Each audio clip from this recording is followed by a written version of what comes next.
Hi, I'm Greg Feist. And I'm Erica Rosenberg, and we're here to talk to you a little bit today about the new edition of Psychology, Perspectives, and Connections, which is now in its third edition, and we're very pleased with this new revision. We want to talk to you a little bit about what we've done.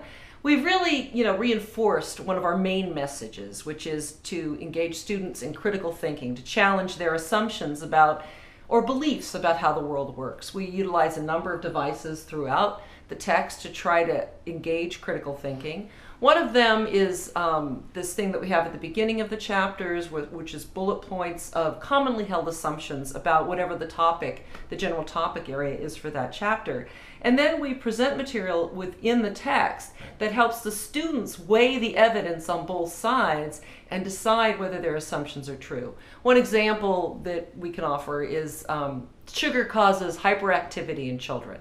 A number of people, most parents I know, believe that. It turns out that the research doesn't support that. And so that's an example of the kind of thing that we do to try to challenge a commonly held belief with scientific data.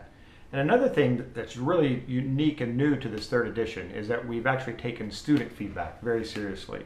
And McGraw-Hill has provided us these heat maps in our revision. And so every chapter, we would take that feedback, basically what was difficult, what was easy from the student perspective, and we revised those sections that were difficult based on student feedback. And that was very, very helpful to us as authors, because for the first time we're getting student feedback. Right, I mean, we've had informal ratings before, but these were systematic data that made it easier to retool the text on the basis of how well students were engaging with it. And this piece of information, or this kind of information, was really important for another key theme of our book, which is accessible science. It's always been our mission from the first edition to try to make scientifically rigorous work accessible to anybody. Anybody can know this. So part of it is how we present it in the kind of language that we use, the kind of features that we have, such as our research process, which takes a kind of